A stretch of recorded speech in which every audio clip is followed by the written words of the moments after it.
Guys, welcome back to my channel. So today I'm going to be chatting all about optimizing your images for the web. Now, this is something that I think I go on and on about, but it is a question that I often get asked by my clients, and it is something that a lot of people struggle with when creating their own website. Large images on your website can really slow it down and negatively impact your SEO or your Google rankings. So you want to make sure that you are always optimizing your images before uploading them to your website. In addition to it negatively impacting Google or your SEO, it can also impact your browser's user experience.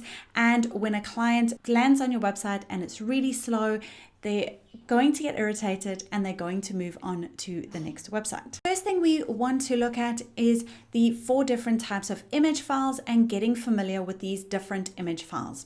So the first is your JPEG file. Now your JPEG file is something that you're probably quite familiar with already because these are images, normal standard images that we all use, taken on our iPhone or taken by a photographer. Most of your images on your website are going to be made out of JPEG files.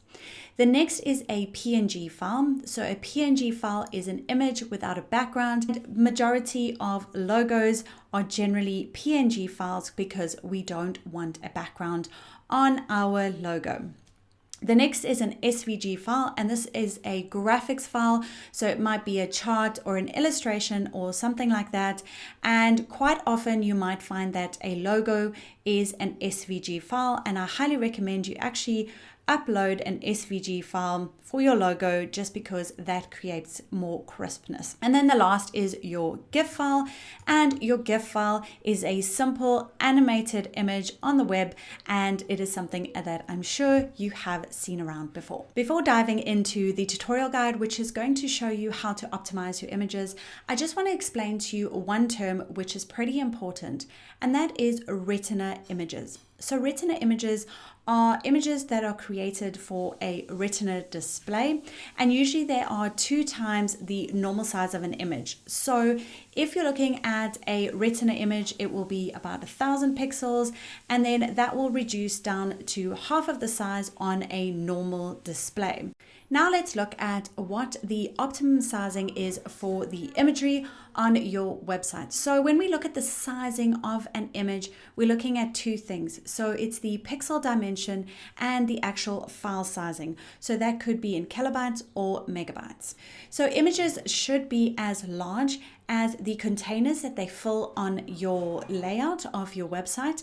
And there are some handy Chrome extensions that you can use to see what that optimum sizing is for that container. And I will be showing you later on the video and in the practical side of this tutorial guide how to use those Chrome extensions. Now, optimum sizing for the web is anything under 200 kilobytes. If you're creating images for slideshows or anything that is full width, then you want to look at something that is about 2,560 pixels in width. This will generally accommodate 27-inch screens. And then the last thing is you want to save your images at around 72 dots per inch or at about 70% quality. This is absolutely perfect. Anything lower is going to compromise on the quality of the image. Okay, so let's now dive into the practical side of optimizing our images for the web. So as you can see here in this folder, I have a couple of images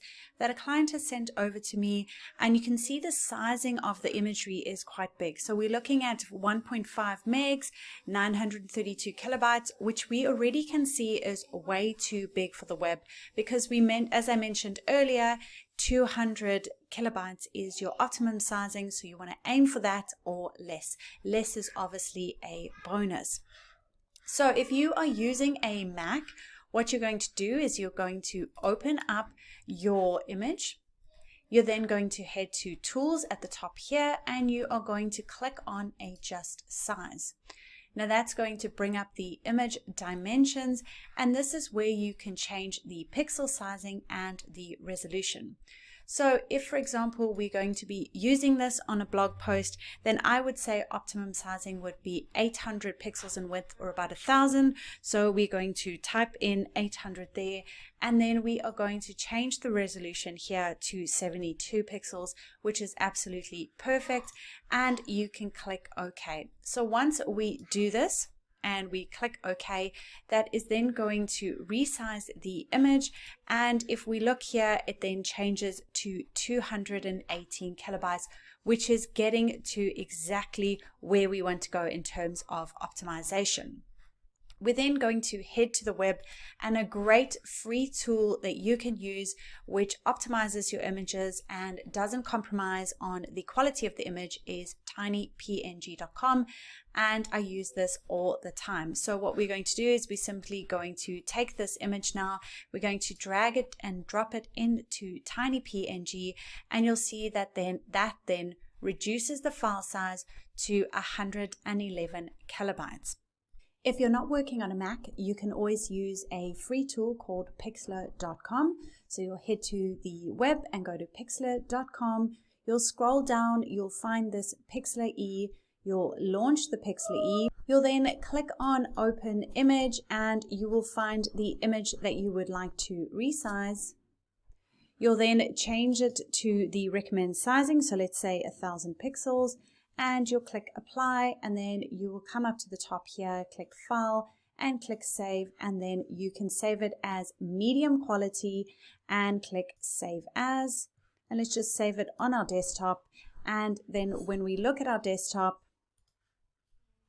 and find that image, we can see that's now 61 kilobytes, and it is ready for us to upload to our website. Now, if you're not sure what pixel sizing your image needs to be, then there's this awesome Chrome extension that you can add to your Chrome browser that's called Image Size Info. So I'm going to pop the link below. Simply click on the link and then add that to your Chrome browser. That will add the extension. You'll see that at the top there. If you don't see that little eye icon, simply click on this puzzle icon and then make sure the pin button has been selected. You're then going to head to your website. You're going to find the image you want to get the pixel sizing for. You're going to right click. You're going to click on View Info. And then you're going to see the dimensions. So this is the image that has been uploaded, what size it is, and this is what it is displayed at. So this is the Retina display. So this is the pixel sizing you want your image to be. So basically you will go into your image and then you will crop it to this sizing. So the last tool that I want to show you is a free tool called Bulk Resize Photo. So if you want to batch resize photos or compress images, you can quickly and easily do it with this tool. So what you're simply going to do is you're going to find all your images that you would like to resize, and you simply select your images, drag and drop them in here, and you can change the file sizing, you can change the image dimensions, you can change simply the width or simply the height or the longest side as well. So let's look at the file sizing, and you can reduce the image sizing quality and the sizing as well. So let's make them all about 200 kilobytes. We can click start. That's then going to resize all our images quickly and easily, put them into a zip folder. We download them onto our desktop. We can then open them up, and you will see I'm just opening up that zip folder. It's on my desktop here. And you can see now all the images have been resized and they are less than 200 kilobytes. So that is the process of optimizing your images for the web. Be sure to subscribe to my channel for more videos, and I will see you pretty soon with another video.